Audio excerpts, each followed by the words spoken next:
وأصحابه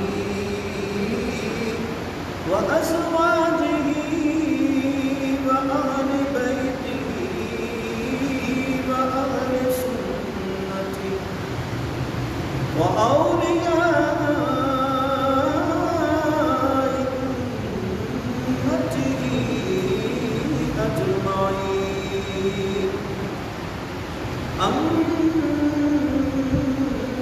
بعد فأعوذ بالله من الشيطان الرجيم. بسم الله الرحمن الرحيم. قل بفضل الله وبرحمته فبذلك فليفرحوا هو خير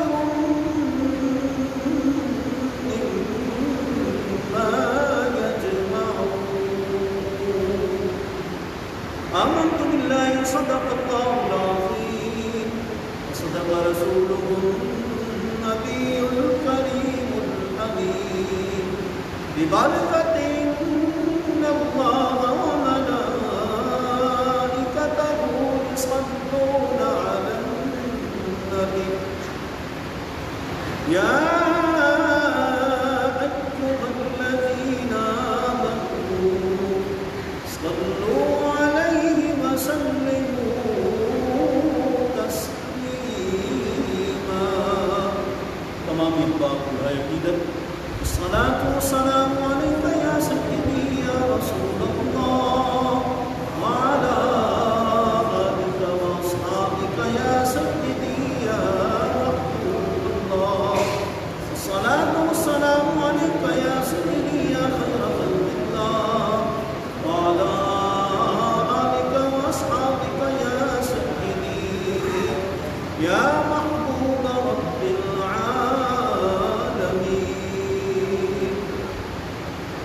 حمد و صلاۃ کے بعد اللہ رب العزت جل جلالہ وعظم والہ وأعظم شانہ وتم برہانہ کا بحساب ان یہ لا تعداد اور بے شمار شکر ہے کہ اس کال کی حقیقی نے آپ کو ہم سب کو اپنی زندگی میں ایک مرتبہ پھر وہ عظیم الشان مہینہ جس مہینے پر سب مہینے نہیں سب کچھ قربان ہے، ماہ ربیع الاول شریف کا مہینہ، آقا دو جہاں سرور کون و مقام شفیع مجرمان صلی اللہ علیہ وآلہ وسلم کی ولادت عظمیٰ کا مہینہ عطا فرمایا. اور اتفاق ایسا کہ آج ماہ ربیع الاول کی بھی یکم ہے اور آج جمعے کا دن بھی. اور سنن نسائی شریف کی حدیث پاک ہے، حضور نے فرمایا کہ یوم الجمعۃ عیداً لأہل الاسلام، فرمایا مسلمانوں کے لیے جمعے کا دن عید کا دن. اس لیے ہماری سعادت ہے ہمیں زندگی میں ایک مرتبہ ماہ ربیع الاول شریف کا مہینہ پھر نصیب ہوا. شوال میں عید ہوتی ہے یکم شوال کو. جی کون سی عید کی؟ جی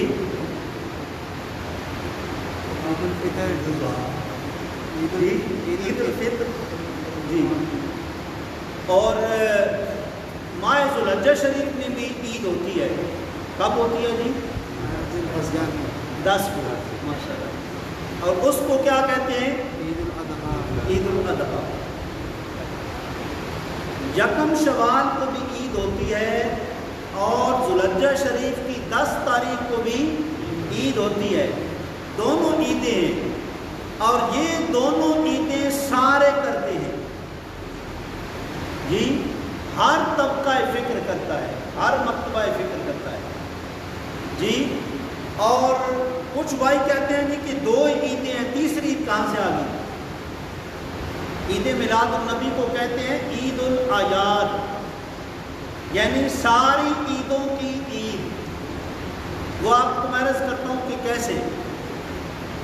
کہتے ہیں 2 عیدیں ہیں، ہم بھی کہتے ہیں 2 عیدیں ہیں، جملہ یہ ہے کہ دو عیدیں ہیں دو عیدوں کے مقابلے میں.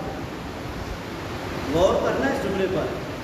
دو عیدیں ہیں دو عیدوں کے مقابلے میں. آپ کو پتہ ہے کہ عید الفطر سے پہلے عید الاضحیٰ سے پہلے 2 دن خوشی کے ہوتے تھے سال میں. ایک یہودی مناتے تھے ایک عیسائی مناتے تھے جی. نوروز اور مہرجان. مہرجان بھی اس لفظ کو پڑھتے ہیں. یہ اس کے مقابلے میں اللہ کریم نے جب حضور تشریف لائے تو آپ کے توسل سے ہمیں ان کے مقابلے میں 2 خوشی کے دن ملے.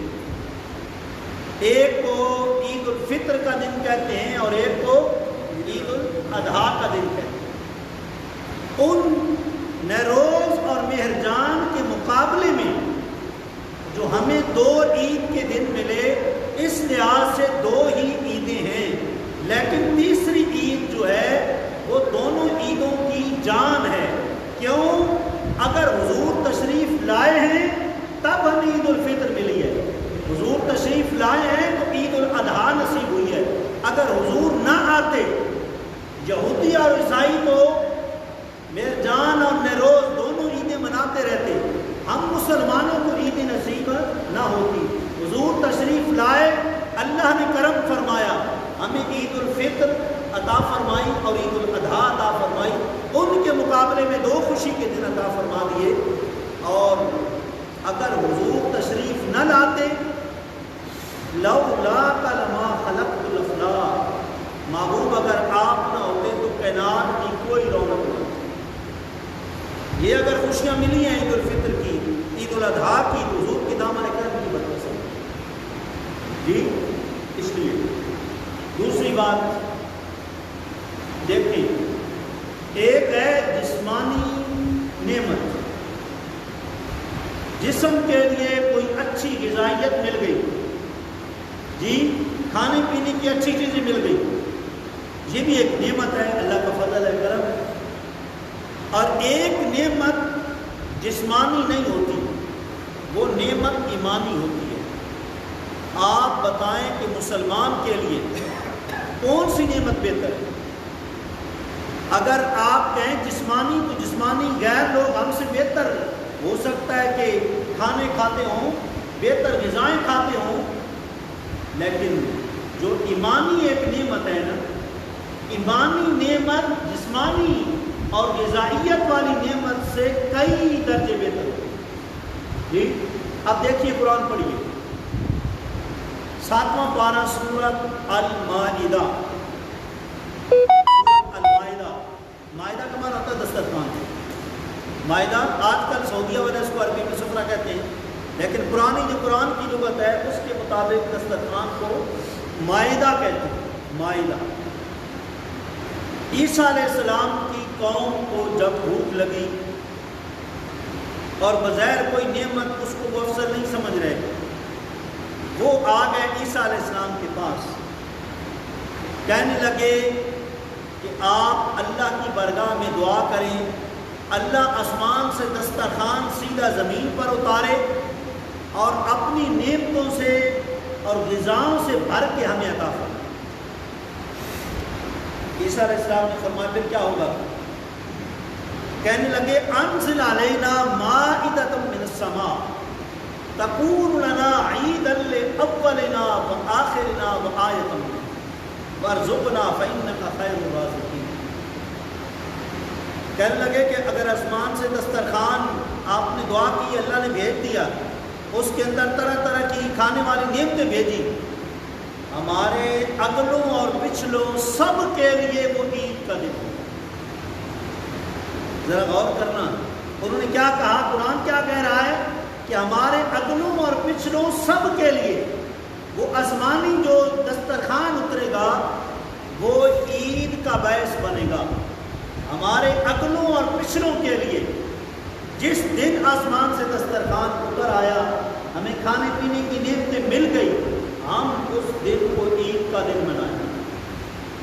ذرا غور کرنا, ایک دسترخوان کے ذریعے اللہ کی نعمتیں ملنا ہے, وہ نعمتیں جسمانی ہیں, غذا سے تعلق رکھتی ہیں, اور ایک نعمت وہ نعمت عظما کہتے ہیں، سب سے بڑی نعمت، جس نعمت کے دسترخوان کے دینے پر اللہ نے کوئی احسان نہیں اتارا، کوئی احسان نہیں جتلایا. یہ نہیں فرمایا کہ میں نے آسمان سے دسترخوان بھیجا، اس میں یہ نعمتیں روشت کر کے تمہارے لیے بھیجی، میں نے تمہارے اوپر بہت بڑا احسان کیا ہے. احسان کا تذکرہ نہیں کیا. لیکن جب اپنے محبوب کو بھیجا، جب سارے نبیوں کے سردار کو بھیجا، پھر فرمایا لقد من اللہ علی المؤمنین اذ بعث فیہم رسولا، میں نے مومنوں پر احسان جتلایا ہے کہ اپنا رسول اعظم، اپنے آخری محبوب ان کی طرف بھیج. اللہ اکبر. ذرا آپ غور کریں، ابراہیم علیہ السلام نے کعبۃ اللہ کی تعمیر کر کے تو پھر کیا کیا؟ ربنا فابعث فیہم رسولا، دعا مانگی. اس لیے حضور نے فرمایا میری ولادت دو چیزوں کا مجموعہ ہے، میری ولادت اور دنیا میں آنا. فرمایا کہ میں ایک تو عیسیٰ علیہ السلام کی بشارت کا نتیجہ ہوں، اور دوسرا ابراہیم علیہ السلام کی دعا کا نتیجہ. ایک عیسیٰ علیہ السلام کی بشارت کا، اور دوسرا ابراہیم علیہ السلام کی دعا. جی عیسیٰ علیہ السلام کی بشارت کا کیا مطلب ہے؟ قرآن پڑھیں، واضح ہے. عیسیٰ علیہ السلام نے اپنی قوم کو اکٹھا کیا. جی کیا کیا؟ اکٹھا کیا، اجتماع کیا. وَمُبَشِّرًا بِرَسُولٍ يَأْتِي مِن بَعْدِهِ اسْمُهُ أَحْمَدُ، سب کو اکٹھا کر کے عیسیٰ علیہ السلام نے فرمایا میں تمہیں خوشخبری سناتا ہوں. گویا عیسیٰ علیہ السلام بھی حضور کے آنے پر کیا تھے؟ خوش تھے. اس لیے قوم کو کہا میں تمہیں خوشخبری سناتا ہوں. ذرا آپ غور کریں، جو بندہ مشکل کشا ہو، جو مشکلیں حل کرے، جی مشکلیں ٹال دے، تو ظاہر ہے ان کی ولادت خوشی کا باعث ہے، بشارت کا باعث ہے. اور حدیث سے ثابت ہے، عیسیٰ علیہ السلام جب آئیں گے نا بعد میں، وہ حدیث پاک میں آتا ہے کہ وَإِذَا مُشْكِلَ عَلَيْهِ أَمْرٌ جَاءَ إِلَىٰ قَبْرِ النَّبِيِّ صلی اللہ علیہ وسلم. عیسیٰ علیہ السلام جب چوتھے آسمان سے اس روئے زمین پر تشریف لائیں گے، سرکار فرماتے ہیں کوئی بھی مشکل پیش آئے گی نا، سیدھا میری قبر اطہر کے پاس آ، مجھے پکاریں گے. جب مجھے پکاریں گے تو لَأُجِیبَنَّهُ، میں ضرور بضرور ان کو جواب دوں گا، ان کی ہر مشکل حل کروں گا. ذرا غور کریں، ہمارے آقا تو وہ ہیں جو نبیوں کے بھی مشکل کشا، اور نبی وہ نبی جو آئیں گے تو ہمارے آقا کے قدموں میں دفن. آج بھی تمام کرسچن لوگ ان کو پتہ ہے کہ عیسیٰ علیہ السلام کہاں دفن ہوں گے. ہمارے آقا علیہ السلام کے قدموں میں آج بھی خالی جگہ رکھی ہوئی ہے. جی جب آپ آئیں گے چوتھے آسمان سے تبلیغ فرمائیں گے، پھر بالآخر دنیا سے رخصت ہوں گے، دفن کہاں ہوں گے؟ ہماری سرکار کے قدموں. اور قیامت والے دن پہلے کون اٹھے گا؟ پہلے سرکار اٹھیں گے، پھر یار غار اٹھیں گے، پھر حضرت فاروق اعظم اٹھیں گے، اور پھر چوتھے نمبر پر عیسیٰ علیہ السلام حضور کے قدموں سے. ذرا آپ غور کریں. اس لیے عیسیٰ علیہ السلام نے فرمایا کہ میں تمہیں بشارت دیتا ہوں، میرے بعد وہ نبی آئیں گے جن کا نام کیا ہوگا؟ احمد. ذرا غور کریں، احمد کہا ہے، محمد نہیں کہا. کیا کہا ہے جی؟ احمد، محمد نہیں کہا. اس لیے کہ عیسیٰ علیہ السلام چوتھے آسمانوں پر ہے. حضور نے فرمایا کہ فی السماء احمد وفی الارض محمد. فرمایا آسمان والے مجھے احمد کہہ کے پکارتے ہیں، اور زمین والے مجھے محمد مصطفیٰ کہتے ہیں. جی تو سرکار نے فرمایا ابراہیم علیہ السلام نے دعا کی ربنا وابعث فیہم رسولا. ذرا غور کریں، جس نبی نے ہمارے آقا علیہ السلام کے آنے کی دعا کی کہ مولا تیرا گھر تو تعمیر کر دیا، ابراہیم و اسماعیل نے تیار کر دیا ہے، اب اس گھر کی رونقیں دوبارہ کرنے کے لیے تو اپنے عظیم رسول کو بھیج دے. ذرا غور کریں، نبی دعا مانگ رہے ہیں نبی کی آمد کے لیے. اب جب دعا مانگی ابراہیم علیہ السلام نے، اللہ کو ایسی دعا پسند آئی. ذرا غور کریں، اللہ نے تو ویسے بھی بھیجنا تھا نا سرکار کو، لیکن ابراہیم علیہ السلام نے جب ربنا وابعث فیہم رسولا دعا مانگی، اللہ کو ایسی دعا پسند آئی، گویا کہ اللہ نے فیصلہ کر دیا ابراہیم تم نے میرے محبوب کی آمد کے لیے دعا مانگی ہے، اب جو دعا مانگنے والے ہو تمہارا ذکر کبھی نہیں مٹے گا، تا عشر جیسے میرے محبوب کا ذکر ہوتا رہے گا تمہارا بھی ذکر ہوگا. فرض نماز پڑھو، نفل پڑھو، سنت پڑھو، فطر پڑھو، کوئی بھی نماز پڑھو، دو پیغمبروں کے ذکر سے خالی نہیں، ذکر ابراہیم سے اور ذکر محمد سے. اللہم صلی علی محمد وعلی آل محمد کما صلیت علی ابراہیم وعلی آل ابراہیم. ذرا غور کریں کہ دعا مانگنے والوں کو یہ صلہ ہے جی کہ تم نے دعا مانگی ہے، لہذا ان کا امتی جو بھی نماز پڑھے گا وہ ذکر ابراہیم کرے گا. ذکر ابراہیم خلیل اللہ وہ قیامت تک جاری رہے گا. تو سرکار کا ذکر قیامت تک نہیں، قیامت کے بعد بھی جاری رہے گا. اور قیامت والے دن سارے نبی دیکھیں گے اللہ نے اپنے محبوب کو کون سا مقام عطا کیا ہے. انہوں نے وہ دعا مانگی. ذرا غور کرنا، ابراہیم علیہ السلام نے آمن کی دعا مانگی، دعا قبول ہو گئی، حضور تشریف لے آئے. اور امتی کیا دعا مانگتا ہے روزانہ امتی کیا دعا مانگتا ہے؟ کم از کم 5 مرتبہ امتی کو دعا مانگنی چاہیے. مانگتے ہیں ہم سرکار کے غلام، وہ کون سی دعا ہے؟ کیوں جی بتائیں گے وہ کون سی دعا ہے جو ہر امتی روزانہ 5 مرتبہ مانگتا ہے؟ ابراہیم علیہ السلام نے حضور کی آمد کے لیے، حضور کی ولادت کے لیے دعا مانگی، اور حضور کے غلام کیا دعا مانگتے ہیں؟ سرکار کے لیے کم از کم 5 مرتبہ دعا مانگتے ہیں. وابعثہ مقاما محمودا الذی وعدتہ، مولا ہمارے سرکار کو وہ مقام عطا فرما دے جس کا نام کیوں نے مقام محمود رکھا ہے. مقام محمود کا مطلب کیا ہے؟ تعریف والا مقام، جس کو دیکھ کر ہر نبی کا ہماری یا غلام اور حضور کے صحابہ تعریف کریں گے. اور وہ مقام کون سا مقام ہوگا؟ قیامت والے دن مقام محمود سب سے اونچی بیٹھک ہوگی جس پر حضور تشریف فرما، جس کا قرآن نے ذکر کیا ہے. عسیٰ ان یبعثک ربک مقاما محمودا، محبوب ان قریب ہم آپ کو مقام محمود عطا کریں.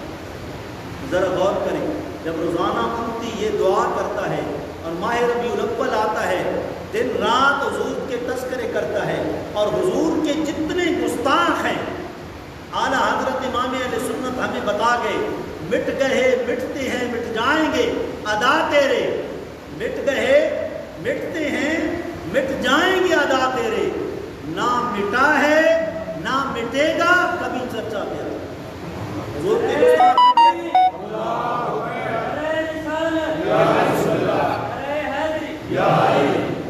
یقین کریں گے مہینہ آتا ہے تو ہر مسلمان کے چہرے پہ خوشی مسرت کی لہر دوڑتی ہے. اور جو بزرگ فرما گئے آپ کے دشمن مٹ جائیں گے. آپ نے دیکھا نہیں گستاخانہ خاکی بنانے والا کیسا مٹا ہے؟ کیوں جی کوئی بچانے والا بچا سکا ہے؟ اپنی گاڑی ہے، اپنی فوج ہے، جا رہا ہے. اللہ کا عذاب ایسے آیا کہ اندر ہی آگ لگی اور اندر ہی راکھ ہو گئی. اور اس کی منحوس شکل پہلے ہو سکتا ہے ہمارے کسی نوجوان بھائی نے نہ دیکھی ہو، لیکن اس کے غرق ہونے کے بعد فیس بک پر اس کی منحوس شکل ایک بچے نے دیکھی ہے.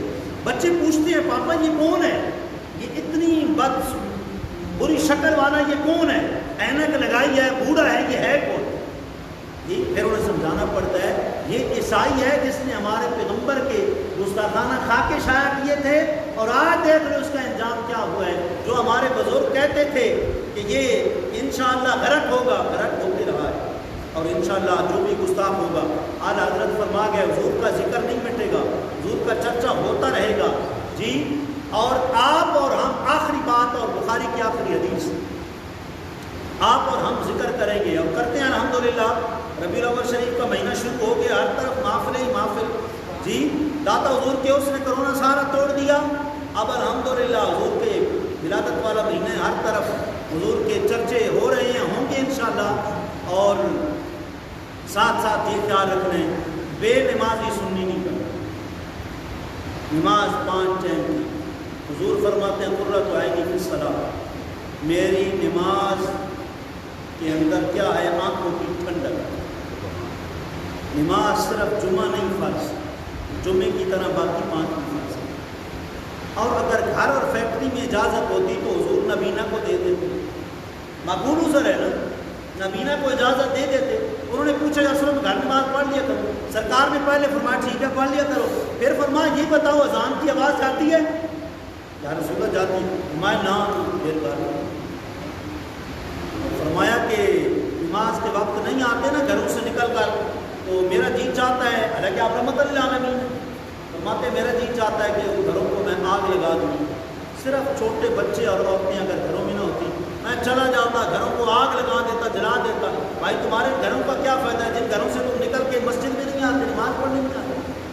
اللہ حضور کی جب ولادت ہوئی نا، صلہ کیا ملے گا، فائدہ کیا ہوگا؟ حضور کی ولادت ہوتی ہے اور ایک آپ کا پکا دشمن جس کے جہنمی ہونے کا قرآن اعلان کر دیا، تبت یدا ابی لہب وتب، ابو لہب کے دونوں ہاتھ ہلاک ہو جائے جی۔ تبت یدا ابی لہب وتب ما اغنی عنہ مالہ وما کسب، کافر یہ سمجھتا ہے کہ اس کے پاس مال بڑا ہے، مال و زر بڑا ہے، دولت بڑی ہے، اس کو بچا لے گی، نہیں، ہرگز نہیں۔ سیصلی نارا ذات لہب وامرأۃ، آگ میں جلے گا کون؟ ابو لہب، جو بھی گستاخ ہے آگ میں جلے گا۔ قرآن نے یہ پیشن گوئی دی ہے، یہ نہیں کہ وہ جل گیا آگ میں تو ہمیں پتہ نہیں تھا، قرآن نے واضح کہا ہے کہ ابو لہب بھی اور اس کی بیوی بھی جلے گا۔ حضور کے لیے کانٹے آگے استغفر اللہ رکھ دیتی، ابو لہب جو ہے وہ گڑھے کھودتا۔ حضور نے فرمایا کہ من افر بئرا لاخیہ فقد وقع فیہ، فرمایا جو اپنے بھائی کے لیے گڑھے کھودے گا نا، مشکلات پیدا کرے گا کہ میں اس کو تکلیف دوں، فرمایا وہ بچ جائے گا، یہ ان مصیبتوں میں پھنس جائے گا۔ اس نے ایسا ہی کیا جی، بل اس کے جہنمی ہونے کا قرآن نے واضح اعلان کیا۔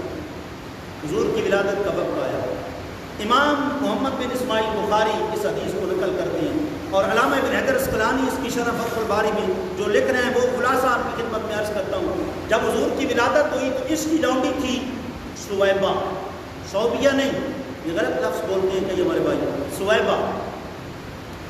اس نے جب بتایا کہ اس طرح ان کی ولادت ہو چکی ہے، ابو لہب نے سارے نبیوں کا سردار سمجھ کے نہیں، ایک عام رشتہ دار سمجھ کے اس نے ایسا کیا انگلی، اور عرب جب ایسے ایسے انگلی کرتے تھے نا، یہ نشانی ہوتی تھی کہ گھر میں جو کوئی ہے، غلام ہے یا لونڈی ہے، آج کے بعد اس کی آزادی ہے، اس کے لیے خوشی کی خبر ہوتی تھی کہ لو اب ہماری غلامی سے تم آزاد ہو۔